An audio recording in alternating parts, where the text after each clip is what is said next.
Сәлеметтерме, құрметті жаңа толқын бағдарламасының бөлімдері. Бүгін бізде қонақта Қызылорда өңірінің жаңа толқыны кітап ал дүкенінің директоры Толғаназ Абдулла. Саламатсыз. Жақсы. Енді сізге бір сұрақтарымызды қоятын болсақ, неге кітап ал дүкені, неге басқа сала емес? Неге осы саласыз? Біріншіден, кітап ал тек ол кәсіп емес. Бізде миссия бар. Қызылорда қаласын кітап оқитын қалаға айналдыру деген. Өте керемет. Бұл тек жаңағындай ақша табатын кіріс көзі емес, сонымен қоса қоғамдық іс болғасы. Осы іске кірістік. Сондықтан қызықтыңыз, иә? Өте жақсы. Демек, бұл дүкеннің ұстанымы қандай болып тұр? Бұл дүкеннің миссиясы, негізгі миссиямыз Қазақстанда кітап оқитын қала мемлекетке айналдыру. Қазақстан. Ал енді біз Қызылордада болғаннан кейін Қызылорда қаласын кітап оқитын қалаға айналдыруымыз керек. Жақсы. Енді бұл істеріңіз қазір қаншалықты деңгейде жүзеге асып жатыр? Өздеріңіздің миссияларыңызға қол жеткізіп жатсыздар ма? Негізі 100%-ға деп айта алмаймын. Алайда кішігірім болсын жемістер көрініп жатыр. Өйткені келетін кісілердің көбісі жастар. Сол нәрсе қуантады. Біздің негізгі клиенттеріміз 18 жас пен 35 жас арасы. Жақсы. Енді осы кітап ал дүкені басқа да кітап сататын дүкендерден айырмашылығы, артықшылығы қандай? Үш белгісін айтыңыз. Иә, үш белгісіміз негізі өте көп. Мысалға, бізде атмосфера бөлек. Ескі кітаптардың иісі жоқ. Ішке келіп, адам смело жүріп таңдай алады. Екіншісі, бізде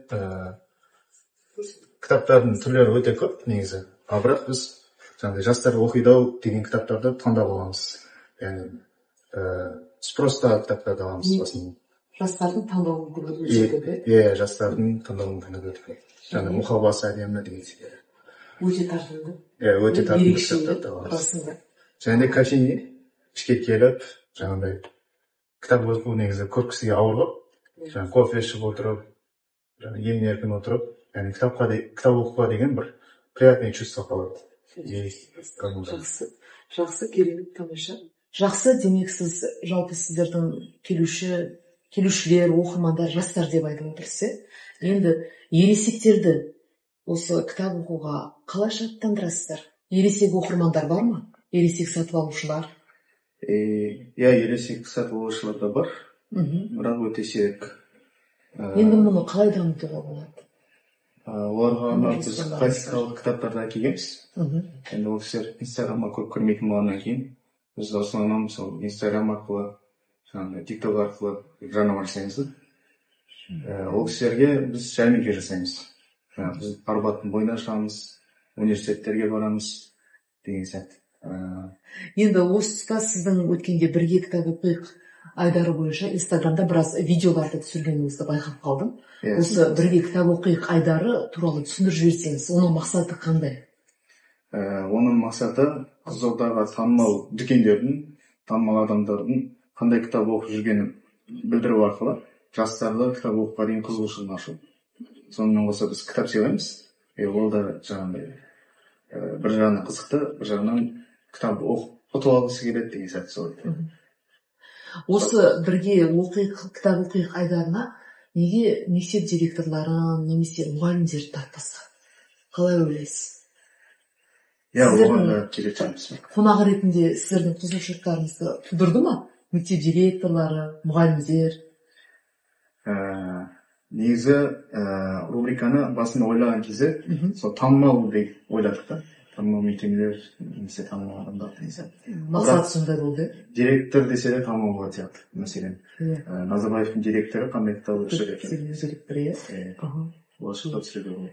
Демек, бұл сіздерге ерекше бір ұсыныс идея. Иә, жақсы. Енді бұл жерде осы мектеп директорларын, мектептің жаңа мұғалімдерін келтіріп жатқан себебіміз әрине өзіміз де мұғалім болғаннан кейін бізге кітап оқу маңызды, керек, қажет. Ал енді бұл тұста осы мектеп оқушылары сіздерге қаншалықты жиі келіп тұрады? Мектеп оқушыларын қалай тартасыздар? Мектеп оқушыларын негізі бізде жақын мектептен келеді. бәлкім ол кісілер жаңағы жасы кіші болғаннан кейін көп келе алмайтын шығар деп ойлаймын. Бізде жаңағы қасымызда 3-ші гимназия бар, 15-ші гимназия бар, достық, соны оқушылар жиі келеді. Жиі келеді. Жиі келіп, осында отырып, дайындалып, салып тұрмын. Жақсы. Мысалы, біздің мектебімізде REDX деген клубымыз бар. Бұл осы Назарбаев зияткерлік мектебінің өзінің бір проектілер жобаларының бірі болып табылады. Оқушылар арнайы өздері сүйіп оқитын кітапты оқып, сонан соң басқа оқушыларға соны таныстырады. Ерекшелігін айтады, яғни бұл да бір оқушылардың, басқа да оқушылардың кітап оқуға деген құлшынысын ояту болып табылады. Енді осы тұста сіздермен қалайша байланысуға болады? Біз как раз қазір оқып ал деген үйірме ашып жатырмық. Ол үйірменің мақсаты кітап оқығысы келіп жүрген адамдарға кәдімгі жаттығуға келген сияқты, тренировкаға барған сияқты, аптасына 3 күн барып, жарты сағат кітап оқиды, жарты сағат соң тренермен бірге, ментормен бірге талқылайды. Осы жерде өтеді. Келмей қалса жаңағы ментор звондайды деген сияқты. Сондай бір уақыт қойып, сол нәрсені бастап жатырмыз. Бір группа жиналды. Енді соның жарнамасын жасап, мектеп оқушылары, мектеп оқушысы болсын, кім болсын, яғни аудиториямен бөліп тастаймыз, тегін болады. Тек жаңағыдай уәдесін беру керек. Яғни тоқтамай 3 ай келемін деген сияқты. Яғни ол әдетті қалыптастырып кету үшін сондай бір уақыт керек. Өте жақсы үйірме екен. Енді бұл тұста осы үйірменің сіздердің кітапты сатуыңызбен қандай байланысы бар? Осы жерде бұл не ұтасыздар бұдан? Бұл енді басын сату емес, жаңағы миссиямызға келеді сияқты. Яғни біздің миссиямыз Қызылорда қаласын кітап оқитын қалаға айналдыру ғой. Сол миссиямыздың арқасында тұрған сияқты. Жақсы. Енді сіздердің осы кітаптарыңызды қарап отырмыз.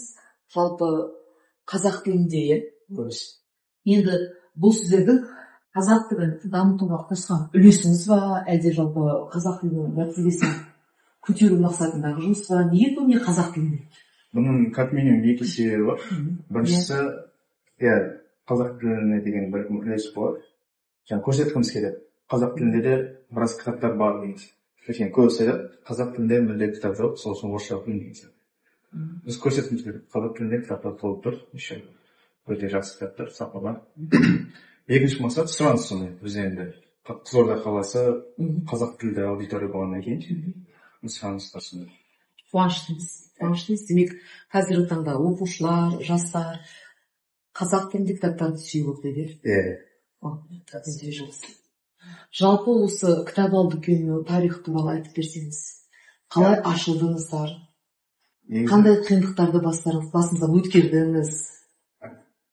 Қандай жетістікке жеттіңіз? Негізі мына жақ не бар там? Поход ретінде қалдыртылған, мына зданияны салған кезде. Мына жер машиналар артқа қарай өту үшін поход тұтылған. Сол жаңағы осы жердің учредителі осы көріп, зданияны потенциалын байқап деген сияқты. Осы жердің барлығын жаптық. Мына жерден дуалды бұзып, терезе қойдық деген сияқты. Жақсы. Араларын белгілі қойып. Жалпы тарихы осы 2021-де солай қысынан бастап.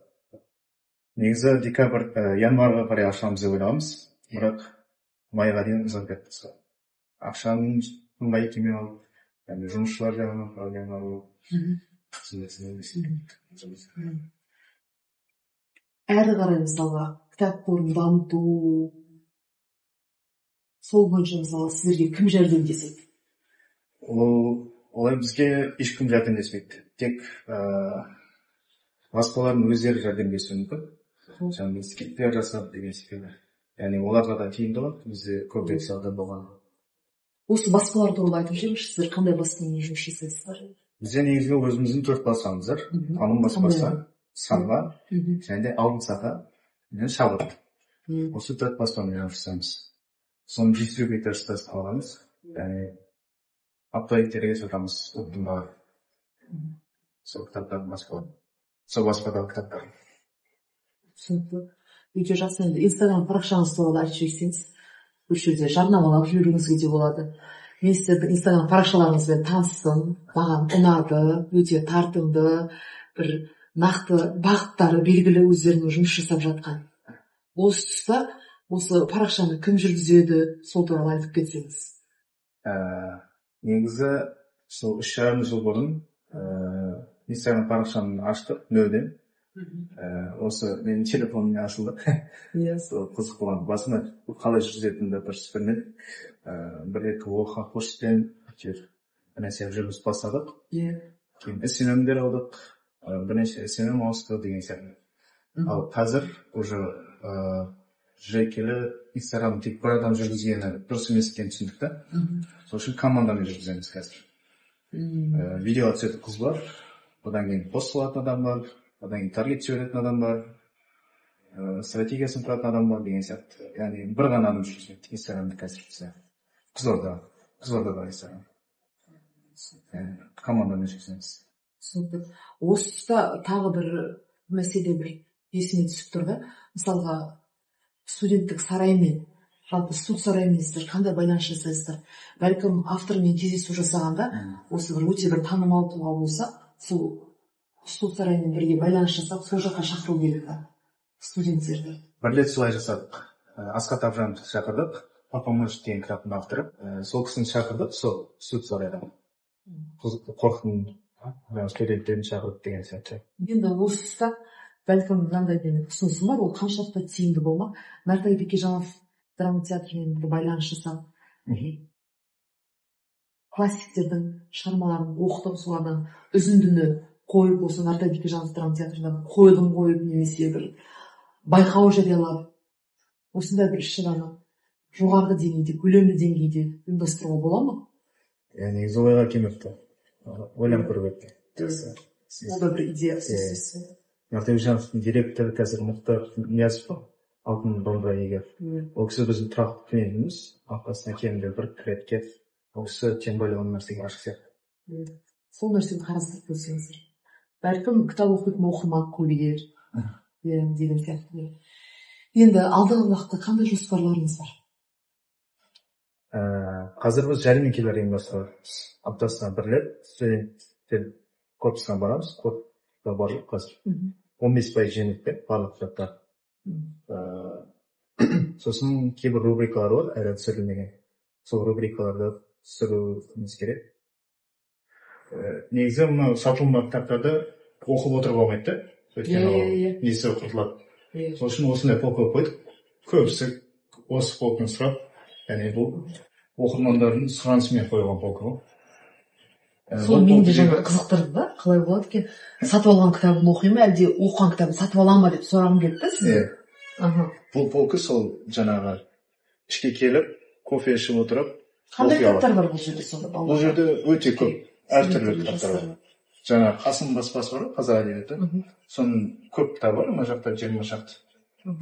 Сосын мотивация, психология, әртүрлі кітаптар бар. Яғни бұл жерге тек бір жанр ғана қойған жоқпыз да. Детектив бар, Агата Кристи деген сияқты. Әртүрлі жанрда қойдық. Яғни кез келген адам өзінің ұнататын жанрынан кітап тауып, бұл кітапты үйіне де алып кетсе болады. Бір айда. Бересіздер ме үйге? Үйге де алып кетсе болады. Осы функция кітаптар. Өте жақсы. Кітапханадан кем-емес екенсіздер ондай. Сонымен құрметті көрермендер, Қуаныш Абдулламен болған сұхбатымызды аяқтаймыз. Сіздерге өте қызықты болады деп сенеміз. Рахмет.